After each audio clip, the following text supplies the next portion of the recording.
Olá, eu sou a Leca Rocha, atriz. Interpreto o seu caso virtual de relacionamento bizarro aqui. Eu devia ter ido procurar relaxar, espairecer, era melhor. Eu acho que eu teria encontrado coisa melhor na Dark Web. Mas não, eu resolvi ir até o Tinder, com a especificação de que o Tinder pago é um lugar mais organizado, onde tem pessoas com dinheiro e então por isso serão pessoas educadas que realmente veem algum sentido em tudo isso, porque quem que iria pagar para ficar tentando alguma coisa para nada? Mas antes disso, é importante dizer que eu também não entrei para ficar conversando nesses aplicativos do nada. Foi por um choque, um trauma grande. Eu ainda estava casada, só que só no papel. Isso porque eu tinha casado com um cara que dizia que iria fazer tudo por mim. Ele era mais velho e realmente ele fez tudo por mim até esse momento, até a gente casar. E essa coisa dele ser mais velho, muita gente também falava assim: nossa, tipo, que cara de sorte que conseguiu uma mulher como você, porque ele não vai conseguir outra melhor. No caso, eu tinha lá dos meus 36 a 38 anos e ele já estava indo para os 60. Mas eu gostava, assim, muito dele e eu não fiquei com ele só por ele ser mais velho. Ele me trazia uma segurança de que eu ali seria sempre a desejada, a bem cuidada, que ele realmente queria isso para a vida dele inteira. Só que ele se mostrou essa pessoa só até eu ficar doente. No dia que eu fiquei doente e que o médico disse que eu teria que usar uma bolsa de colostomia de 3 a 6 meses, de uma forma temporária, até resolver toda a situação, mas aí exigiria uma cirurgia para colocar e uma cirurgia depois para retirar. A partir do dia que o médico falou isso, não durou nem 72 horas. Ele virou para mim e falou que não queria mais o casamento.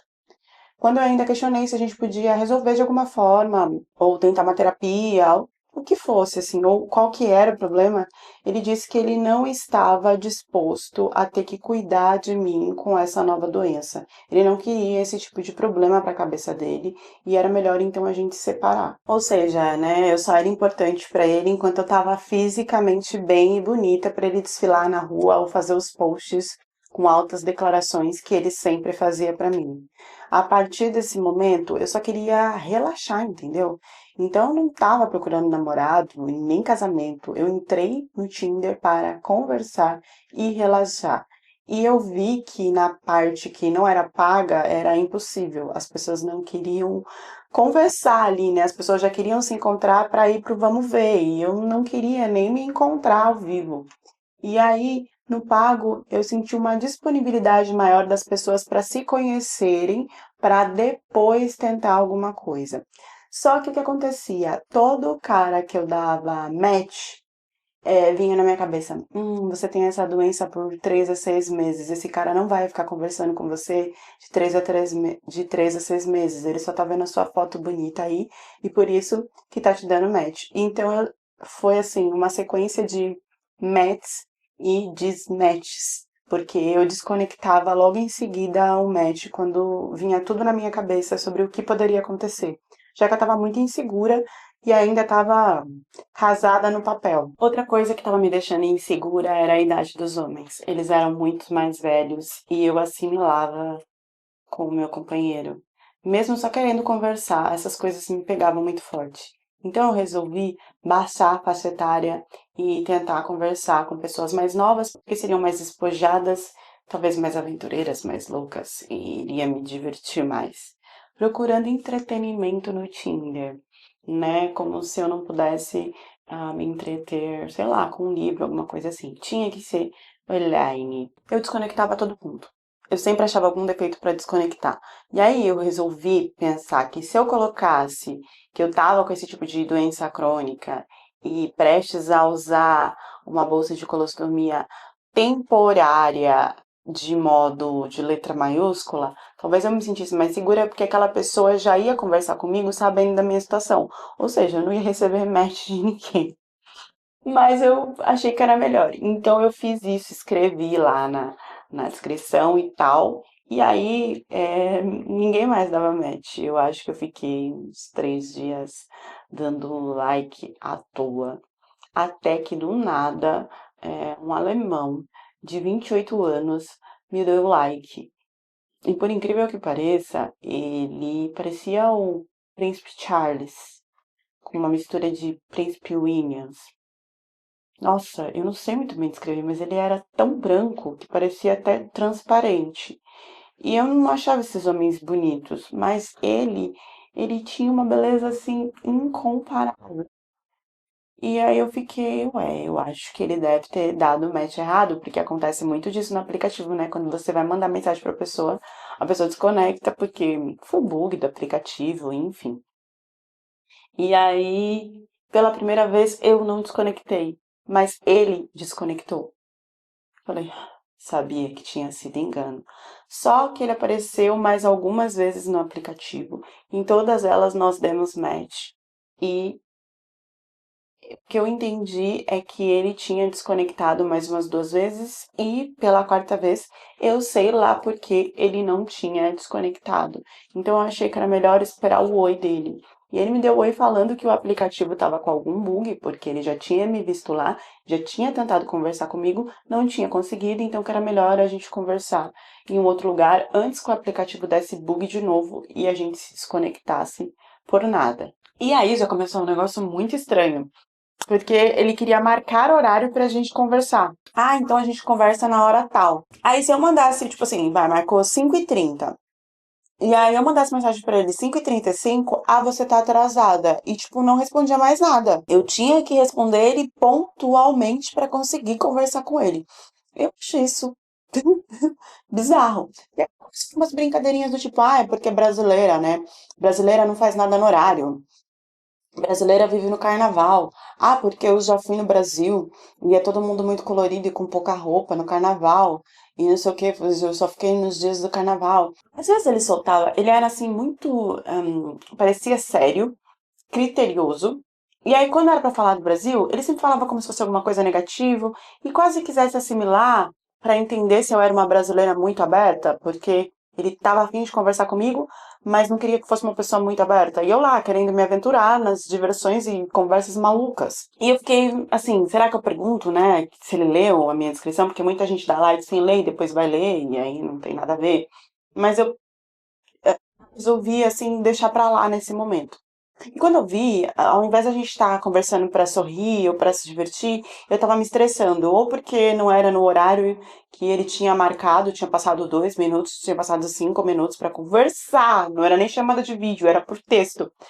Ou então porque ele tava falando alguma coisa do Brasil que tava soando pejorativo. E ele me perguntava isso pra entender se eu era desse jeito, porque parece que ele não queria uma brasileira, como se a maioria das brasileiras que ele tivesse conversado fossem PUTA. Eu comecei a ficar irritadíssima, ele começou a perceber e disse que eu não devia ficar assim e resolveu contar as experiências dele que ele teve com brasileiras online. Ele disse que tinha meninas que simplesmente levantavam a blusa, a câmera mostrava, e bloqueava. Ou então eu perguntava se ele não podia mandar uma foto do instrumento dele, e que se ele não mostrasse, elas também bloqueavam. Então por isso que ele estava tão com dedos para conversar comigo. E eu disse que eu não era esse tipo de mulher.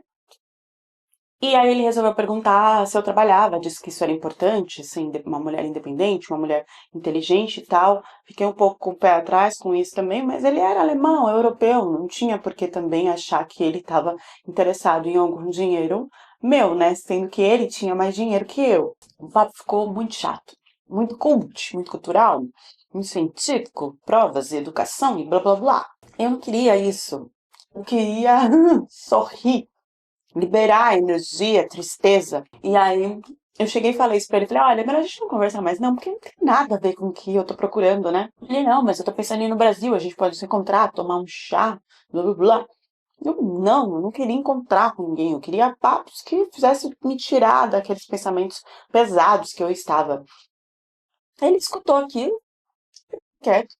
Um belo dia, disse que então a gente poderia fazer uma chamada de vídeo, desde que fosse no horário certo. E aí eu cheguei no horário certo, esse homem apareceu, parecia o Edward do Crepúsculo, de tão branco. Ele tinha uns caninos também que eram bem puxadinhos que davam essa ideia. E aí, quando ele sorria, ele fazia. Ia ficar uma coisa mais vampiresca ainda, né?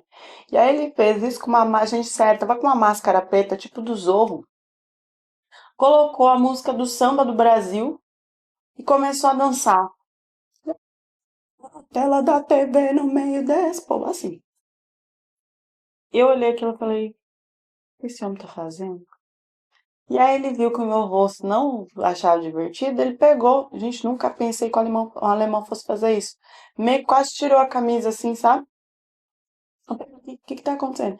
Não, porque você disse que eu não sou divertida, que não sei o quê, então eu tô mostrando como é que eu sou no Brasil, pra ver se você fica mais alegre. Então, aí nessa hora eu ri bastante da cara dele. Bom, a partir daí então a gente teve algumas conversas, mas ele era muito frio, sabe? Até o jeito de sorrir dele era frio.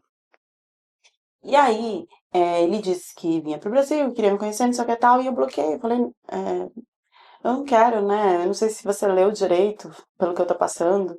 E aí ele falou, não, eu li. Quando que vai ser a cirurgia, ou se já foi? E aí a gente começou a entrar nesse assunto. E começou a me dar apoio nesse assunto. Ah, você já tem acompanhante pra cirurgia? Assim, super interessado. Eu falei, caramba, um cara que, né, lá do outro lado do mundo, ah, não, porque isso é normal, mas com o tempo vai voltar. Quando eu vi, ele estava mais envolvido em saber dos meus planos diários para eu colocar essa bolsa do que questões bestas, assim.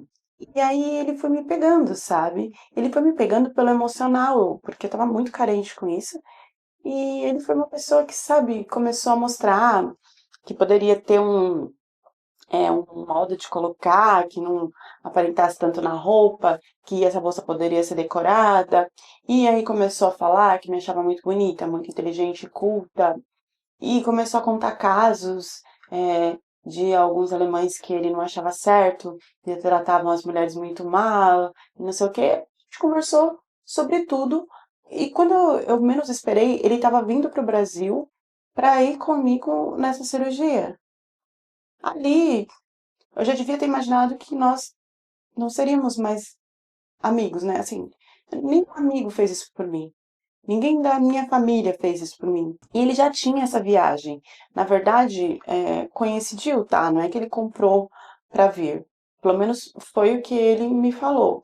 Eu sei que nesse momento ele me apoiou muito e a gente começou a se apegar muito até o dia da cirurgia e tudo, e como eu fui cuidada, porque eu já tinha falado com amigas, né, que eu ia precisar de ajuda e tal. Minha família estava numa região mais distante, então não sei se poderiam vir para me ajudar. E aí acabou que todo mundo furando, sabe? Ninguém podia e não dava. E acabou que ele fez essa parte, assim, de cuidar de mim. E o mais estranho é que, não sei, eu acho que alemão, assim, pelo que as pessoas falam, eles observam bastante a mulher. Em um ano, no mínimo, pedem casamento. Não é uma coisa tão rápida. E ele, depois disso, ele falou assim: Você quer casar comigo? Eu tô apaixonado. Vim pra cá pra cuidar de você porque eu tô apaixonado. Eu achei aquilo tudo repentino. Eu tinha a questão do divórcio que eu tava resolvendo. Eu não queria contar essa coisa pra ele. Me deu um medo, um trauma. Eu falei: Não, não quero seu acompanhamento mais nada aqui. Assim, cortei mesmo. E ele ficou assim, mas também virou e saiu, entendeu? Não ficou mais por quê, mais por quê, mais por quê. Sei que tava muito tristinha com tudo isso. E aí passou uns dias, conversei com as minhas amigas que podiam, mas não podiam, não sei o quê. Ah, vamos nos divertir. Vamos nos divertir e era uma coisa pra mim tentar ter que sair com isso, como é que seria isso. Acabei não indo. Mas a minha amiga foi em casa e aí eu acabei contando tudo isso que tinha acontecido. E aí mostrei a foto dele e tudo e tal. Eis que a minha amiga foi numa festa e ela ficava me mostrando por chamada de vídeo como é que tava e tudo e tal. Esse homem não tava lá. E a minha amiga falou, não é ele? Ah, então eu vou falar com ele, não sei o quê. Eu falei, não, você não vai fazer isso. Você vai ficar quieta, que não sei o quê. E aí a minha amiga silenciou, não falou mais nada. Tipo, eu mandei mensagem, ele ainda tá aí? Como é que ele tá? Com quem que ele tá? A minha amiga silenciou. Passou 2 dias, ele me mandou mensagem de novo e falou assim: Ah, a Ivana, não sei o que, não sei o que. Era o nome da minha amiga. Aí eu, o que que tem a Ivana? Ah, ela vai comigo pra Alemanha, tal. A gente acabou ficando, eu acho que eu tinha que te contar, porque ela é sua amiga e tal. Eu fiquei assim, quê? E ele começou a mandar fotos deles se beijando, deles se atracando. Só não mandou ela na posição frango assado porque, sei lá, porque não mandou. Mas começou a mandar um monte de coisa e aquilo foi me enchendo os olhos assim, eu fui ficando muito triste. E ali eu fui percebendo que eu gostava dele. Porque foi me vindo uns ciúmes assim, não era um sentimento fraco, não, era um sentimento muito forte. Porque eu fiquei muito mal. E eu não tava numa situação que eu podia ficar desse jeito, sabe? E aí eu fiquei muito, muito, muito mal. E ele falou, passou um tempo, ele falou: Ah, me desculpa, eu não queria ter feito isso. Eu sei que você tá numa situação boa, mas eu também não gostei do jeito que você me rejeitou. E aí eu tô aqui pra te mostrar, ó, essa é sua amiga. Ela veio e deu em cima de mim. E se eu quisesse, eu levava ela pra onde fosse. E ela ainda falou que você é uma coitada porque você tá nessa situação, porque não tem mais o que fazer, porque você não vai recuperar e que eu podia ter ela. E começou a sentar no meu colo e começou a mostrar como que as brasileiras faziam. E aí eu peguei e falei não, mas eu peguei, dei uns amassos nela e tirei essas fotos pra ter de prova, pra você saber quem é a sua amiga. Eu fiquei assim, gente, esse homem tá falando sério mesmo. Esse homem realmente gosta de mim, né? Ele me mostrou quem é minha amiga, ele quer cuidar de mim, e ele falou isso já falando que ia pra casa pra cuidar de mim, eu querendo ou não. E ele veio e cuidou de mim. Coisa importante, gente, a gente não tinha tido nenhum tipo de relação até esse momento. Ele só cuidava de mim no que precisava e no que eu deixava, tá? E aí, ele não via meu corpo nem nada, era mais apoio, comida, tô cansada, remédio, essas coisas. Para as outras coisas, eu tinha contratado uma menina para ela fazer para mim. A coisa piorou pro meu lado no sentido de que ele fez uma surpresa. Ele esperou, né, as semanas de recuperação da cirurgia e tal, e simplesmente comprou passagens para eu ir com ele para Alemanha. Tinha que ter todo um procedimento antes com essa bolsa, mas ele simplesmente estudou sobre tudo e organizou tudo para mim. E falou: você vai, você tem que se aventurar, você tem que se divertir. E aí eu queria que desse a questão do divórcio, que desse para eu remanejar, porque eu estava com medo disso e eu não podia falar para ele. O que aconteceu, gente, é que eu acabei contando para ele da questão do divórcio e ele me ajudou financeiramente a adiantar esse divórcio para que a gente conseguisse se relacionar, porque ele entendeu que então eu só não estava querendo nada com ele por causa desse divórcio. Eu sei que ele fez uma correria imensa. Parecia que assim, ele queria casar ontem comigo e já era hoje. E eu não entendia o porquê dessa pressa. Dando um spoiler, é porque eu tinha avisado ele que essa bolsa, ela era temporária. Mas como que eu podia imaginar que ele estava comigo por causa da bolsa? Acontece que meu ex queria se separar, eu também não queria mais ficar com ele depois de tudo que ele falou. Então foi tudo muito rápido. E além de ser rápido, financeiramente também, eu tive a ajuda do Mark para conseguir tudo mais rápido. Eu sei que em pouco tempo que eu me divorciei, eu já me casei com o Mark, depois de uma viagem maravilhosa que a gente teve pela Alemanha. Teve alguns sinais que eu poderia ter pensado nessa viagem? Se eu quisesse uma mulher para fazer, me ajudar com as coisas, que foi o que aconteceu. Ele simplesmente pagava, ele só chegava perto de mim. Quando eu deixava, ele só via aquilo que eu queria que ele visse, que não era nada do meu corpo, eu tinha muita vergonha e muito medo disso. Existia um tratamento que precisava ser feito e em outro país eu não sabia se eu poderia levar remédio, se os médicos estariam lá para acompanhar, igual o outro da cirurgia, eu teria que voltar. Financeiramente, ele me ajudou com tudo isso, ele me transportou, me levou para médicos mais modernos, tipo assim, cuidou de mim para eu me recuperar o mais rápido possível. Então não tinha como eu me imaginar o que realmente passava na cabeça dele. Ia ser tudo lindo. Se tudo não mudasse quando a gente parou. A gente casou, a gente viajou. Enquanto tava, né, nas viagens, aquela coisa de início e tal, tava lindo. Quando a gente parou, as coisas começaram a aparecer. Por exemplo, eu não tinha feito nada com ele até esse momento. Até porque, né, foram muitos traumas e tal, e eu não queria que ele me visse desse jeito. Só que já começaram com pequenas coisas. Primeiro, quando a gente parou em casa, ele começou a roer a unha. Antes ele não roía, ele ficou esse tempo todo sem roer ou eu não percebi. Mas em casa ele roía e ele guardava as unhas que ele roía. Eu fui vendo com os dias e era para ele roer as unhas que ele tinha guardado. Vocês conseguiram entender? Na viagem, ele machucou a perna. Fez uma marca bem profunda na perna. E aquilo criou uma casca. E quando a gente parou em casa, ele começou a pegar pedacinhos dessa casca e comer. Vocês vão falar, meu Deus, como que você viu isso e não falou nada? Eu estava com uma bolsa de colostrum em mim. Aquilo já era nojento, bizarro, grotesco o suficiente. E ele me aguentava daquela forma. Olha que loucura, me aguentava. A gente não tinha tido nenhuma relação nem nada. Eu achava que aquilo era muito para aquele homem ter aceitado. Então, parece que eu tava num lugar que eu tinha que aceitar qualquer coisa que acontecesse.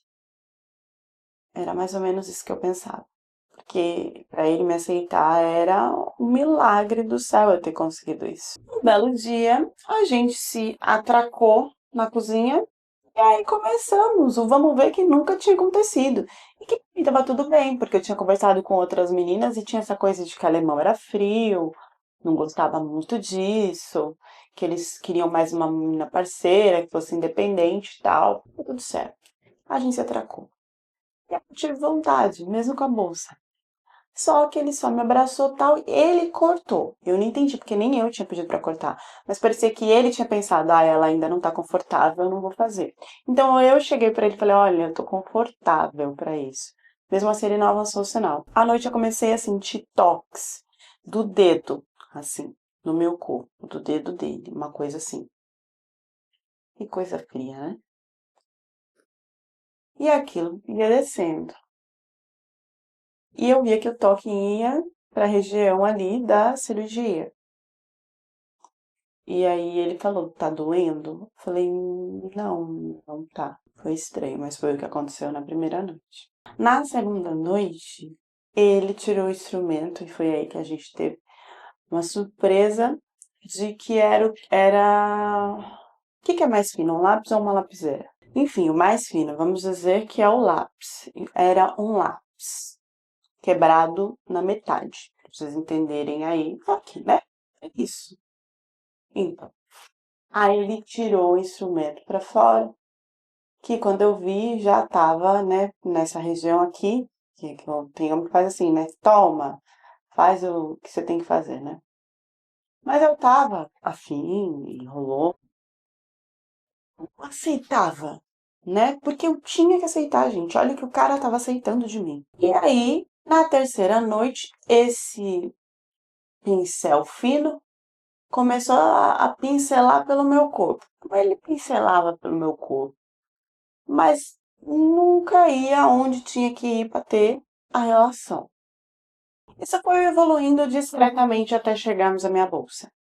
E eu questionar ele e ele só falar: eu sei o que eu tô fazendo, deixa. Desculpa, gente. Não é fácil contar isso. E eu, mais uma vez, pensei: eu tenho que aceitar. Olha o conforto que esse homem tá me dando. Olha tudo que esse homem me apoiou. Ele me acha linda. Como que eu vou negar? E a partir daí, ele dispensou então a moça que ficava para me ajudar. Ele que fazia tudo. Então eu fiquei dependente dele para limpeza da região, para tudo, né? Como tem que colocar, tem uma bolsinha que você coloca e tira e tudo. Foi ele que começou a fazer tudo isso. Então, eu ficava à mercê de quando ele queria, como ele queria fazer.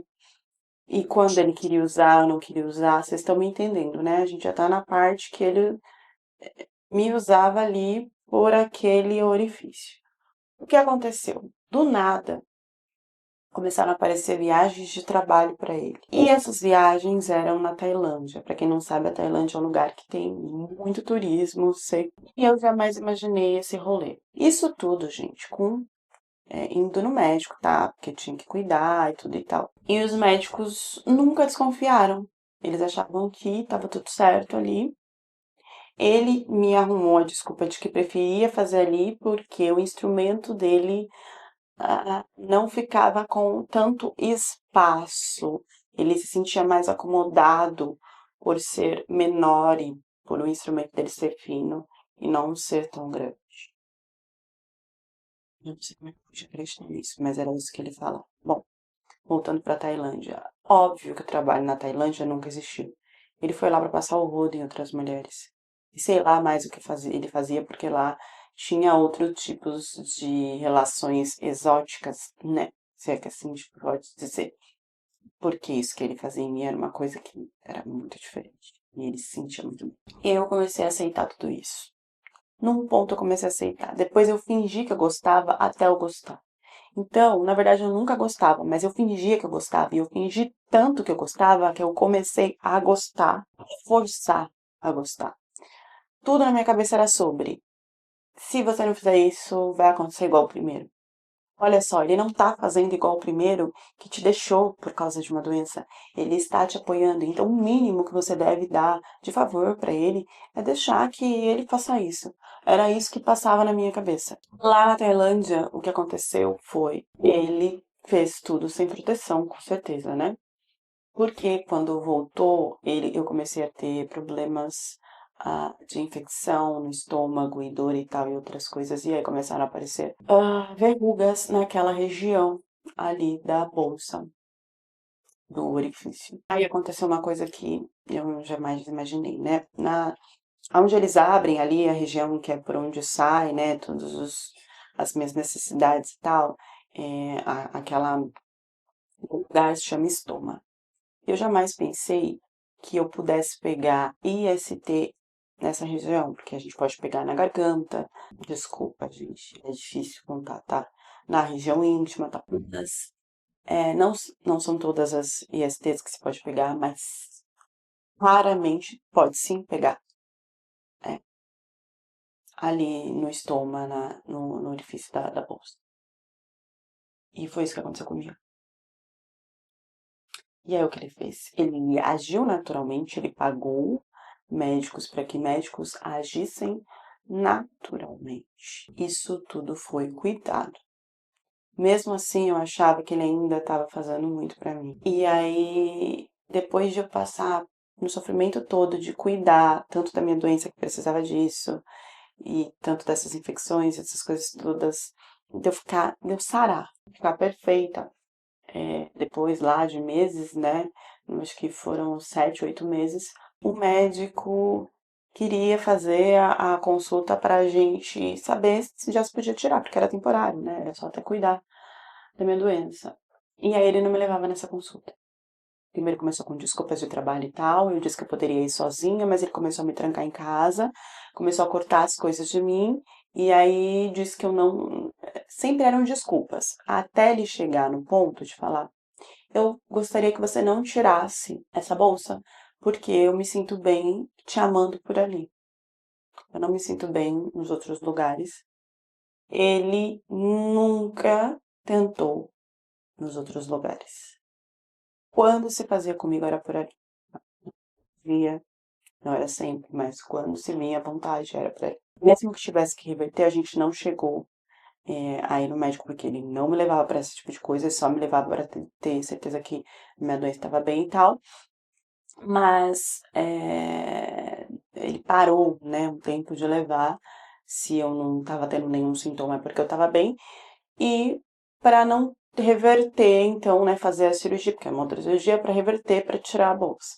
Ele me segurou aí um tempo e eu não sabia que não teria problema nenhum eu viver com isso para sempre. Eu achei que era necessário retirar e que eu teria algum sintoma, alguma reversão se isso não acontecesse. Bom, o que aconteceu foi que ele me segurou, né, porque ele tinha dinheiro, ele tinha o controle dos médicos, tudo.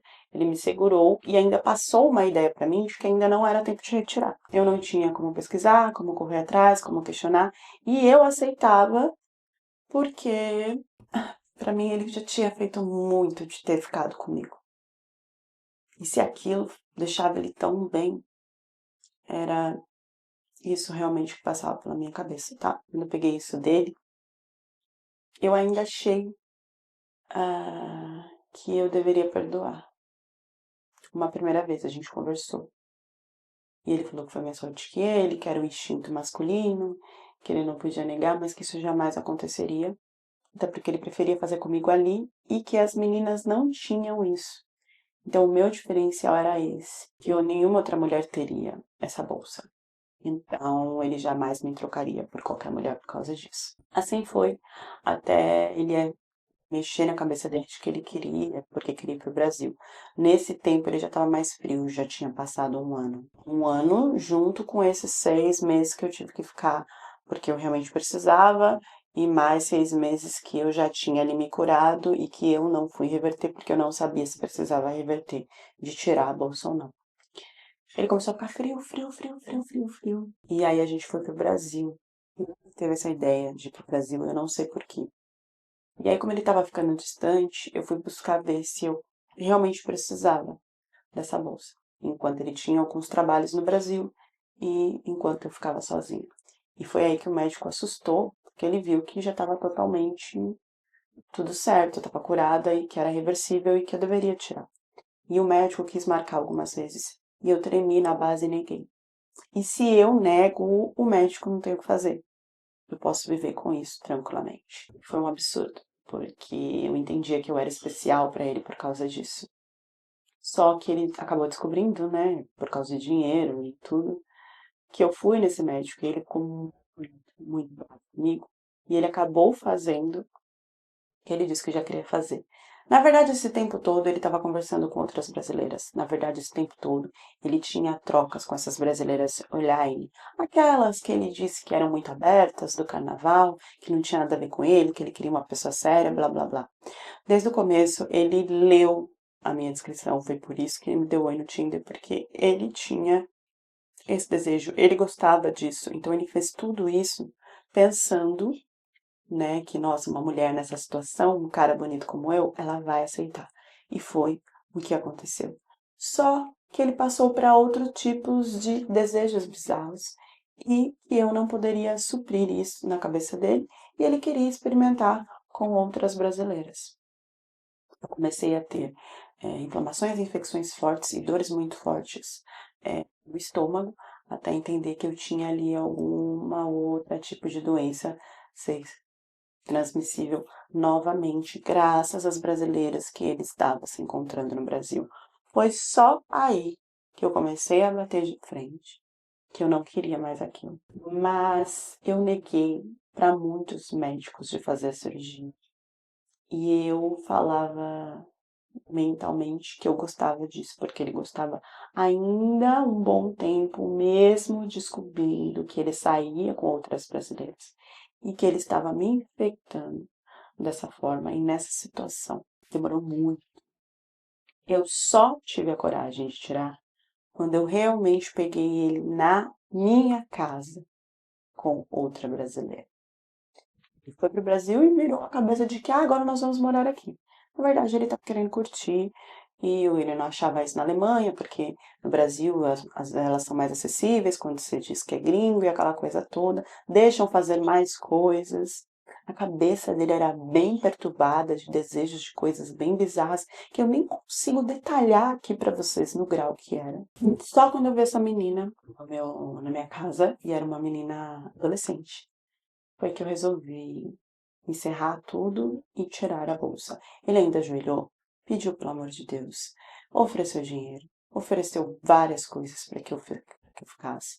Falou na minha cara que eu não encontraria outra pessoa, que eu teria que usar isso de novo porque tudo iria voltar, a doença iria voltar, que eu aceitei, que ele me aceitou numa condição deplorável e que eu deveria ser grata a ele pelo resto da vida, que o que eu aceitava fazer era pouco perto do que ele tinha feito para mim, que ele ia cobrar com juros e tudo que ele tinha feito desde mulher, que me ajudava, as viagens e tudo. Juros e correção monetária ele colocaria nesse divórcio, que eu ficaria sem nada. Olha que louco. Ele me usar dessa forma, eu aceitei. E eu fingi que era bom e que eu gostava. E eu gostava porque ele gostava. Não porque eu gostava, porque ele se sentia bem. E eu aceitei tudo isso. E eu só confrontei quando eu vi que outra mulher, e quando eu vi ao vivo, porque quando eu peguei online eu não fiz nada. E quando eu peguei também as coisas das tailandesas, eu também não fiz nada porque eu não tinha visto ao vivo. Quando eu vi ela ali em carne e osso, ali, aí, sim, eu resolvi negar tudo. Só aí. O George foi super complicado dessa vez, porque foi no litigioso. Ele tinha uma condição financeira melhor, ele quis me arrancar tudo. Ele me tratou como se eu tivesse usado ele porque eu estava doente. Ele colocou várias coisas assim, fez fotos que ele tinha minha, que tinha tirado, tipo, a gente entre casal, colocou como se eu divulgasse aquilo. Quis falar que antes no Brasil eu fazia programa e que ele me tirou dessa vida. Inventava provas, foi uma loucura. Assim, emocionalmente falando, foi o pior momento da minha vida, porque ele inventava e buscava coisas do advogado e qualquer coisa para o juiz para conseguir me tirar assim o último tostão. Então foi um outro momento que eu sofri muito. Mas, felizmente ou não, no fim, eu consegui sair desse loop, consegui me separar dele. Mas fiquei entendendo que eu era muito dependente, de homem e que eu aceitaria com um homem, com outro homem, qualquer outra coisa para que esse homem ficasse do meu lado.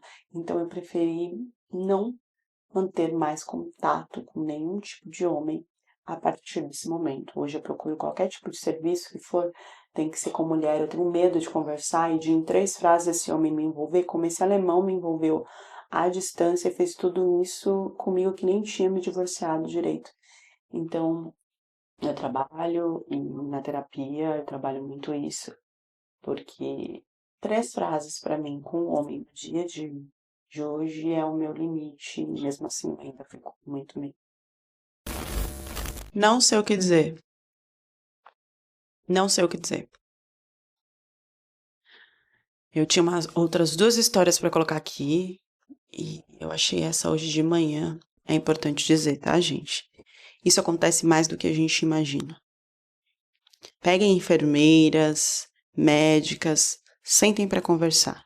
Isso que eu contei aqui é o mínimo perto do que acontece com essas coisas. Tem mulher que briga pra ficar com isso, porque diz que se sente melhor ali, e não é, né? É o homem, porque é aquela coisa, é um lugar onde tem muco, é um lugar que tem ali uma cavidade mais fechadinha, se aproxima com a parte de trás, enfim. Desculpa, gente, eu tô muito perturbada com essa história mesmo. E sim, é raro, mas na parte do estômago dá pra você pegar. IST. E olha que loucura, gente. Além do cara fazer ali, ele ainda infeccionar ela com coisas de outras pessoas. Pelo amor de Deus. Deixem as reflexões de vocês nos comentários e até a próxima história do canal.